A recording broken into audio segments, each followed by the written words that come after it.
What does it take to run a successful bed and breakfast? We can discuss this with various perspectives. First of all, location. This has been often pointed out. Just like hotels, the success of B&B is highly related to location. Without a good location, you cannot find people. Before deciding to run the business of B&B, you need to choose the right location.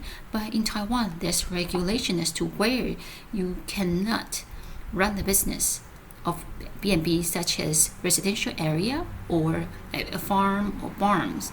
So you need to consider seriously about the location. Otherwise, customers wouldn't want to go to live in your B&B, and that will affect the room occupancy rate. For example, some people living in the urban areas do business or attend exhibitions, and for business reasons, some people need to find accommodation. The people who consider stay in a hotel or B&B, but if it's in a remote area, B&B is one key option for people to stay overnight, because the price of B&B varies. Young people, such as students, like to go to B&B instead. It is highly related to local factors. Next, as people take days off, 2 days a week, if there is any side attraction before a B&B, it will give you advantage edge. That's why it is important to have, for example, farms for tourists or side attraction for DIY activities nearby your B&B locations. Or say, for example, if there are schools nearby, so you can choose the location near there, because often people will use schools as a place for holding events. So running a business of B&B doesn't mean just that you only need to have 8 rooms in your B&B, but often you need to consider places near you where events are held, for example, schools, because the families, students, or people coming over to the school for short term. So never ignore the population who are around the schools, because they also often have the needs to stay overnight. So location is the first factor to the success of your B&B business. The next one is the comfort. That's inevitably important, and this is the key factor to leave the customer with a great impression and also refer more friends to come over here. That's very important. That's the basic to make customer feel comfortable staying overnight. The next key factor is noise, which should be avoided. Before last week, I went to stay overnight at the B&B at Lishan, a tribe, and on the next morning I was woken up by the birds chirping. That was so great. So do you know that? If customers are waken up by noise or unpleasant sounds, how do they feel? They probably feel very unpleasant. This is very important. Or for example, there are kids running about and screaming, or there's any unpleasant noise, that they should all be avoided. Next, sometimes there are noises coming from external factors which cannot be handled by you. As a B&B owner, you need to take that into consideration, because if it affects the customers would file complaints, and that would undermine the B&B's image. Try to overcome the challenges like this. Next, children. Some B&B owners have children. B&B often are not very big and are often run by a small group of family like parents and children. And children are small. They are sometimes uncontrollable and make noise or create disturbance. Family members are used to it, but for travelers spend money to stay overnight, so sometimes they have a prejudice and think the children are disturbing their privacy and disturb them. That's something we should pay attention to. So far, location, noise, and children are the factors to the success of B&B and consideration to take into account. Some people don't have children, and not everyone likes children. Some travelers love children to a great extent, but some don't. It differs. As the B&B owner, you need to be aware of this. Some customers come over with their children. They want the B&B to feel like home. There are also some single customers who love children. So you need to consider the market positioning of your B&B and know what kind of customers you are targeting at, whether it should be a family with children, and you need to be aware of this. As the B&B owner, you do not have to cancel your plan to run the B&B because you have kids, but indeed you need to consider your children's behaviors when friends or strangers visit your place. You need to pay attention to their behaviors. As the B&B owner, if you know that you're gonna have children in the future, and when you do business, you need to pay attention to the behavior of your children, arrange it well so that they don't have impact or affect your customers. That should be planned in advance. Some children don't like to be disciplined. If your children jump about on customers' bed, that's really a big trouble. Sometimes children think that it's fun. They are sometimes uncontrollable. The next thing is about pets. Pets are like children. Both of them are quite controversial when it comes to running the business of B&B.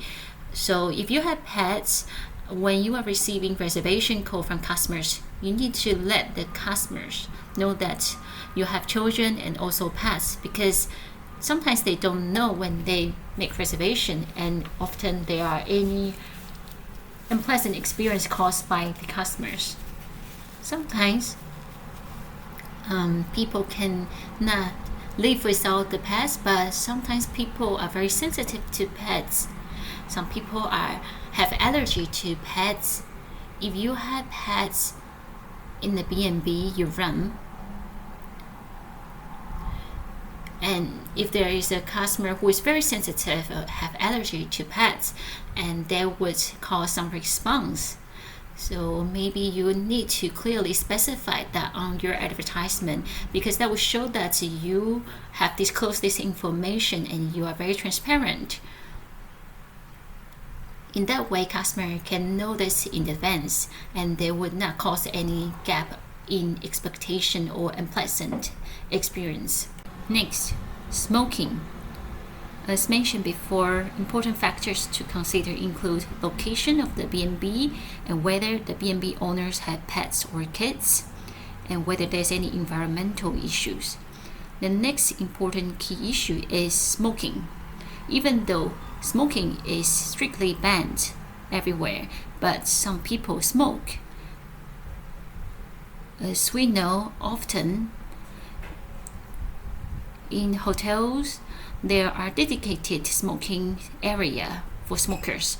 However, in some public space, smoking is strictly banned. But when it comes to B&B, B&Bs have communal area or the living room. You need to have the restriction and regulation. You need to know whether your customer smokes.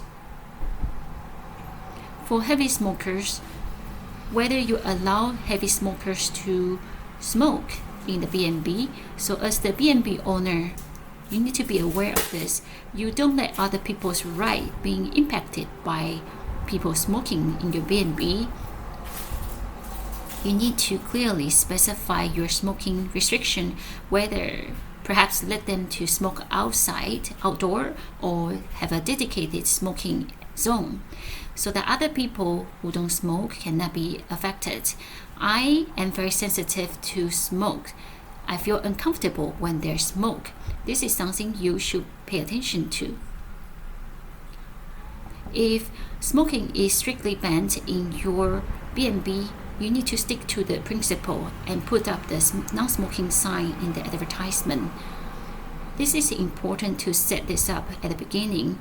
You need to be clear of your market positioning, whether or not to accept smokers. Once it's clearly defined, that's fine, because B&B is small, and as long as people can accept it, they will come over.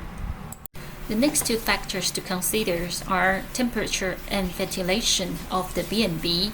Make sure that it's airy. Generally, B&B are located in the remote area, so I believe it's quite airy. Both factors would affect the comfort of the customers. The next factor is neighborhood. We run B&B, however, you need to make sure that you have established good relationship with the people in the neighborhood. There was a famous writer who also ran a B&B business, but the neighborhood complained about the lack of the parking space and also the pollution caused by the B&B, so that also had to shut down the B&B business. Therefore, you need to create a good relationship with the neighborhood. Next, atmosphere of the B&B. The atmosphere of the B&B is highly related to the comfort of the guests. As the moment when the guests enter into the door of the B&B, if the customer feel comfort and being welcomed, usually customer wouldn't care so much about the ventilation, pets, surrounding, smell, or noises, which means customers should feel the hospitality and the welcoming attitude of the B&B owners. In that case, they wouldn't care so much about other factors, but if not, and customers would actually feel stronger about other factors such as noise and smell, etc. Cleanliness. This is the most fundamental part. Like hotels, if you plan to run the B&B, you need to study on how to make the room tidy and clean. As the B&B owners, you need to meet the standards of the customers. Otherwise, you might be asked by the customers to refund or cancel the qualification of a B&B membership by the Reservation Service Center. The first impression given to the customer should be great, and try to make the appearance nice and attractive. That's why usually B&B look beautiful and attractive. Bathrooms are important as well. Basically, whether it's the lobby or the bathrooms, make sure they are clean. The bathroom curtain needs to be cleaned regularly. Bathrooms are used regularly by the customers. Even though you are just running a B&B, you should leave the customers with good impression by keeping the bathroom clean. Speaking of the kitchen, generally speaking, sometimes the kitchen area of the B&B is communal area, open to the customers. Of course, it differs by B&B. Once you open the kitchen space to the customers, make sure that the kitchen is clean. There shouldn't be any dirty plates in the sink. The floor has to be clean regularly. In the fridge, the stuff that are going to expire or out of shelf life should be taken away. That will affect customers' impression. Next, the living and the dining rooms are the place where customers share and go to regularly. So living room and the dining room need to be cozy and clean. On the floor, make sure that there are no dust or dirt. The guest rooms are even more important. When it comes to accommodation, we are selling the space in the guest room to the guest. This should be the area where you pay the most attention to. The floor should have no dust at all. You should be clean and hygienic. This is the most fundamental part. Customers will feel cozy about the room immediately. Generally speaking,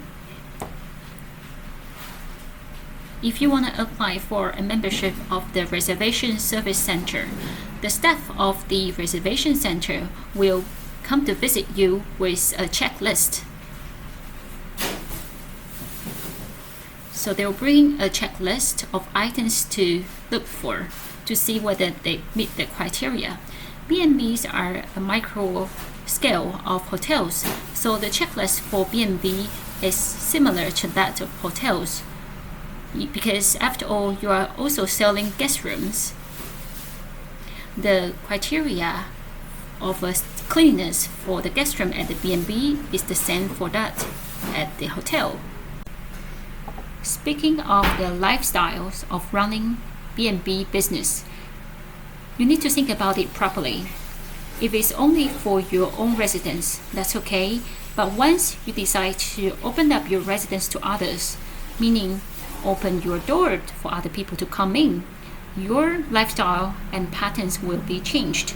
Discuss with your family members whether or not to run the business.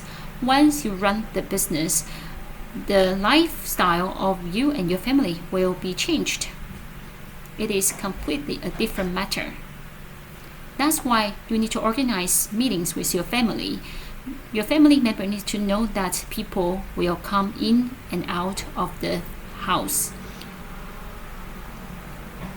When you plan for the B&B, the owner of B&B needs to organize formal meetings with the families about whether this plan is feasible and who from the family should come out to help on the running of the business. If there are family members who disagree, then there shouldn't be a B&B business. That's the way to discuss about the running of the business. On another note, many hosts of B&Bs are not full-time hosts, which means they make use of the time when they are off work or when they are on holiday to run the B&B business. That means they probably have another job. This is understandable because the scale of the B&B is small. It is difficult for the revenue from the B&B to become a large portion of it. That's why the B&B hosts make use of their time when they are off to run the business. In that way, they can make more friends, build more connection. That's something we encourage people to do. In some cases, some young children, young kids would help the family to run the business when they are on holiday or off from work. In that case, they increase the chance to socialize and also increase their income. In some cases, if one day you decide to quit your job, you can get involved in the B&B business at home and become a full-time host. That's great because you have already learned something before and you can start learning how to take over and run the B&B business. So in one day, if you decide to quit your job, live the urban life and get into the countryside, that's great because I encourage you to do so. In some cases, some B&Bs or some farmhouses would also organize some event and package tour in the site attraction nearby. This photo is an example where customers join event activities to pick up the tea leaves. What this page is trying to convey is that you can discuss with customers. Some customers want the B&B host to show them the area around the attraction nearby or to set up with a half-day tour. These things can all be discussed together with the customers. Generally speaking, when it comes to running the B&B business, B&B hosts usually have a whole range of skills. Most importantly, the fact that B&B hosts also live at the B&B means that there are interaction between the B&B host and the customers. That's why most people choose to stay overnight at the B&B instead of hotels, because hotels are big and often customers are not looked after properly. And staying in the B&B means that there will be more interaction. And another factor is that living in the B&B means that people can get to know the local culture. So as the B&B host, first of all, you need to think properly and clearly. Once you decided to get involved in the business, you need to have a whole range of skills, and even your family members need to get involved in the business. And then you will have the chance to make new friends and broaden your international horizon. Once you decided to run the business, you need to know that you are working 24/7 and all year round. You need to have a lot of motivation and passion to support you. Otherwise, the business cannot be continued and won't be sustainable. So far, what I have observed in Taiwan is that often the B&B hosts are the civil servants who have retired from work. They run a small scale of B&B, like 8 rooms at most. When they have time, they chat with the customers, make some food, and they make friends so that they don't have a lot of pressure. And I think that's a very successful way of running B&B. So that's what I want to share with you. Thank you very much.